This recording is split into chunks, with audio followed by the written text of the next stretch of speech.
Bonjour, je m'appelle Casey, je suis étudiante de la carrière des langues étrangères avec l'orientation en français.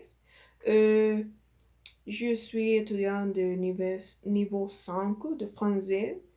Aujourd'hui, je vais parler sur un sujet très intéressant comme c'est l'immigration et n'est pas l'immigration spécifiquement dans un pays, sinon l'immigration en général. Aujourd'hui, je vais donner l'introduction, la définition de immigration, la définition d'émigrer, euh, les causes de l'immigration et les conséquences de l'immigration. Et finalement, je vais terminer avec une conclusion. D'accord, les migrations, comme vous pouvez voir et vous pouvez observer des images sur les migrations. Les migrations, c'est un sujet très intéressant et très important dans l'actualité, dans le monde actuel, parce que il y a beaucoup de personnes qui décident d'émigrer dans quelque autre pays pour plusieurs des raisons, des motifs. Aujourd'hui, je vais présenter les motifs et les conséquences de l'immigration. D'accord, je vais commencer avec la définition d'immigration. L'immigration est l'action d'émigrer, de séjourner de manière durable, définitive dans un pays étranger. C'est-à-dire que les personnes qui migrent dans un autre pays, c'est une étrangère, c'est une immigrante. Qu'est-ce que c'est un immigré? Un immigré, c'est une personne qui est établie dans un pays par voie d'immigration, c'est-à-dire la personne qui allait dans notre pays et s'établit pendant beaucoup de temps pour travailler ou pour vivre pendant beaucoup de temps ou pour toute sa vie. D'accord. Pourquoi les personnes émigrent dans notre pays? Pourquoi il y a des personnes qui veulent aller à autre pays pour habiter pendant beaucoup de temps? Bon, la réponse est d'accord. J'ai trouvé trois raisons par lesquelles les personnes émigrent. La première, c'est pour problèmes économiques. Parce qu'il y a beaucoup de problèmes économiques dans sa famille, dans sa pays natal.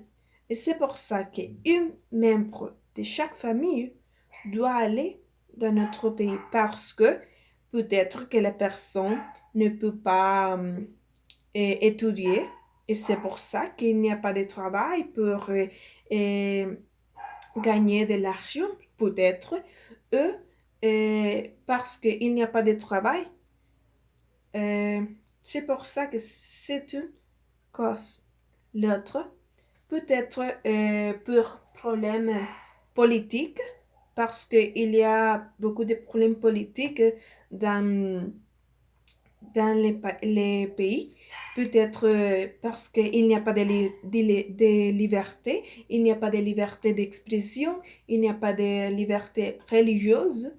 C'est pour ça qu'il y a des guerres. Et c'est pour ça que la personne décide d'émigrer, peut-être seule ou avec sa famille. La dernière est peut-être pour problème de travail, pour obtenir un emploi, parce que peut-être qu'il y a des personnes qu'elles s'appellent, appeler et dit qu'il y a un travail, il y a beaucoup de travail, il y a un travail spécifiquement et doit partir à quelque autre pays. Et c'est pour ça que les personnes doivent partir de ce pays natal. Les conséquences.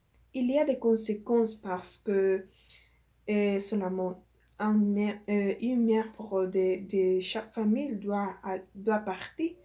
Eux, toutes les familles, mais il y a des conséquences. J'ai trouvé la première conséquence, c'est euh, la désintégration des familles. Comme vous pouvez observer, des enfants restent avec des, des grands-parents, avec la tante, les voisins, les grands-pères, les grands-mères, parce que les parents doivent partir à autre pays. C'est pour ça que la famille reste désintéressée. Et peut-être que la mère partit ou le père partit. Et les enfants restent seuls dans le pays. Euh, Autre conséquence, c'est plus délinquance. Pourquoi plus délinquance? Oui, parce que euh, quand les enfants restent seuls dans les pays avec la grand-mère, le grand-père, la tante, le voisin, etc., euh, les enfants ne veulent pas étudier, ne veulent pas travailler, ne veulent pas rien. Et c'est pour ça qu'elle décide de faire quelque chose parce que l'enfant a besoin de l'affectivité, de l'attention, de l'amour, euh, de l'attention de les parents. N'est pas seulement l'argent, comme vous pouvez observer, parce que les parents partent pour faire de l'argent, pour faire riche, peut-être pour aider ces familles, mais euh, reste la famille seule, peut-être la mère avec les enfants ou le père avec les enfants ou les enfants seuls. Et c'est pour ça qu'il y a beaucoup de délinquance parce que les enfants restent seuls, ne veulent pas être rien ou faire rien. Et c'est pour ça que je crois que c'est un gros problème dans le monde actuel. Et n'est pas seulement dans le monde actuel, c'est de quelques années jusqu'à aujourd'hui. Bon, en conclusion, je peux dire que le sujet de l'immigration, c'est un problème très grave dans la société qu'aujourd'hui, nous devons aborder et faire quelque chose pour... je crois que les politiques doivent promouvoir, doit avoir plus de travail pour les personnes, aider les familles parce que l'immigration c'est terrible, c'est un problème très grave parce que il y a des personnes qui ne sont pas euh, jugées, nuées parce que l'immigration c'est un gros problème dans la société et les familles restent seules et je crois que la famille c'est très important aujourd'hui et toujours parce que la famille doit être ensemble et protégée, doit, doit se protéger, doit s'aimer parce que la famille c'est le plus important dans le monde.